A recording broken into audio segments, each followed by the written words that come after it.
This tank chat's going to be about the vehicle beside me, which in Dutch service is known as the PRTL.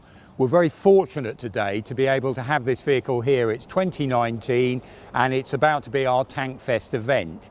And the Dutch Historic Collection have brought this vehicle over so we can see it demonstrated. Now, many of you may know this vehicle in a slightly different format as the Leopard. It's developed in the 1960s in Germany. The first 5 pre-production prototypes to the Dutch standard, and the Dutch standard has different radars on, 2 different types of radars. They are delivered in 1972 for trials, and the actual Dutch military accepts a series, 3 different batches of the vehicle from 1977 to 1979, and they actually order in all, it's 95 vehicles go into service. They come with slightly different modifications. They're called batch CA1, CA2, CA3. Now, the Dutch end up using a radar system designed by Holland Signal as opposed to the German systems that's being used. This radar system, you can detect planes coming in from about 15 kilometers away, and once they're detected by the radar system which is on the back of the vehicle, it's then electronically handed over, as it were, to the tracking radar which is on the front of the vehicle, and that will track the incoming plane out to about 13 kilometers. Now, the system, just like the Leopard, is actually armed with 35mm Oerlikon KDA cannons, and they can put a tremendous amount of fire onto a target very, very quickly, out to about 5.5 kilometers.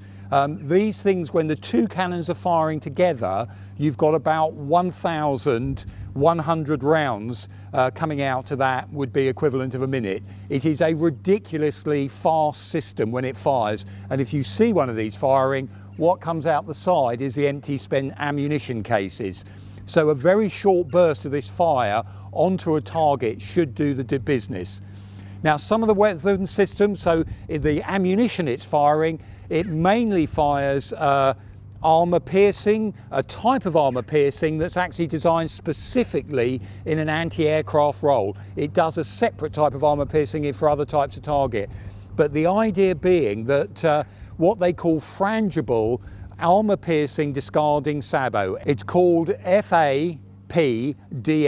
Frangible armor piercing discarding sabot, and the idea behind that is the type of round, when it hits an aeroplane or the target, a helicopter, etc., the metal of the armor piercing round breaks up, i.e. it's frangible, and that causes more damage, or has the potential to cause more damage to the target.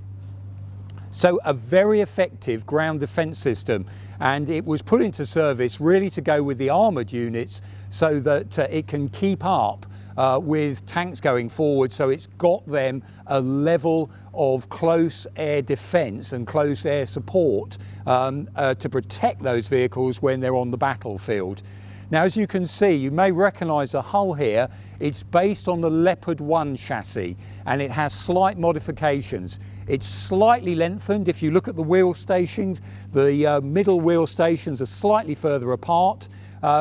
They end up taking where the ammunition would have been stowed for the 105mm gun on the Leopard 1 next to the driver. They take that away and they put in there, it's got a Mercedes-Benz engine in there instead to give about 60 kilowatts of power. So that power is then available to traverse the turret and not necessarily take power off the main engine drive. So it's the equivalent of a dolly engine or an APU in other vehicles. The power source, by the way, goes to a generator to convert that into electricity, and out the side here you can see along the side is where the exhaust system would be to vent away the fumes from that secondary engine. In the back is the standard MTU diesel engine that powers all the Leopards, but overall, with the complexity of that turret system with 2 crew members inside and the driver in the standard position down the front, all of these adds up to a very complex and expensive vehicle. One of these costs 3 times the amount a Leopard 1 tank costs. And there's another side to that, because of course with the increase in speeds and tactics of jet fighters doing ground attack roles, that meant this system had to be upgraded. So over time, the standards on these vehicles were upgraded. Not all of them were upgraded to the same standard.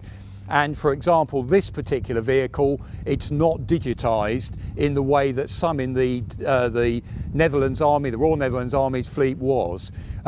What the Dutch actually did, once they'd done a digital conversion, they put out a photograph of one of the newer vehicles. It was seen online, it began to C Company, and C Company name all their vehicles after animals, and it was called Cheetah. That photograph appeared in the Dutch press in the year 2000. The public started calling these vehicles Cheetahs. And after trying to correct it for a number of occasions, the Dutch military in the end gave up and said, no, let's call it Cheetah. And for them, they actually quite like that because PRTL, pronounced pruttle by the troops, which means like splutter, almost the noise of the guns when they're firing, didn't sound as good. Actually, Cheetah sounds quite sexy. So it ended up being called Cheetah in the later Dutch service. They're out of service now in Holland. Some were sold on, 60 of the Dutch ones were sold on to Jordan. Some other countries, Chile for example, were buying some. Belgium also had Leopards in service. Some of those have been sold on. Chile had a look at them, but as an indicator of how complex these vehicles are to keep running, keep them in service, and very expensive to maintain.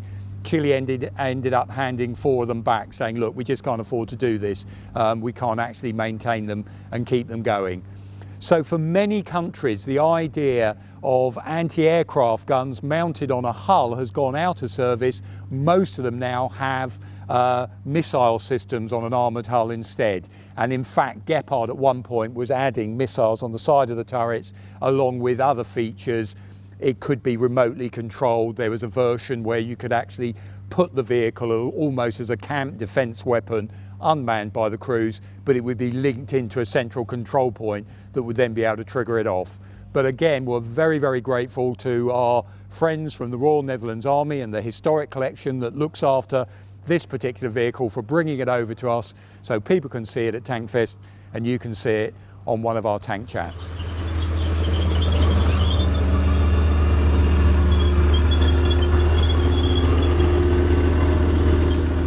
If you like the Tank Museum videos, subscribe to them on YouTube and support the Tank Museum on Patreon.